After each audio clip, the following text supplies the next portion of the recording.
लातूरच्या खरेदी केंद्रावर हमी भावाने सोयाबीन विक्रीसाठी शेतकऱ्यांची सध्या धडपड सुरू आहे। बाजारामध्ये सोयाबीनला हमी भावापेक्षा कमी भाव मिळतोय, त्यामुळे हमी भावानं सोयाबीन विक्रीसाठी शेतकऱ्यांची गर्दी पाहायला मिळतेय। मात्र सोयाबीन विक्रीसाठी शेतकऱ्यांना खरेदीसाठी 3 ते 4 दिवस वाटही पाहावी लागते।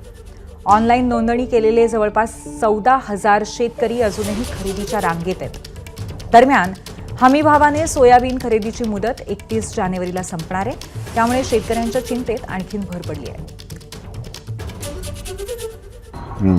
नुकसानीचा धंदा आहे का फायद्याचा धंदा आहे? नुकसानीचा काय, वाहनाची बुड आहे, ड्रायव्हरची बुड आहे। आता सध्या शेतातली काम आली ती सोडून सगळं इथंच थांबावं लागले। आज होते उद्या इळू पोस्तर होते म्हणाले। होणार किती गट्टे आणला? 85 गट्टे।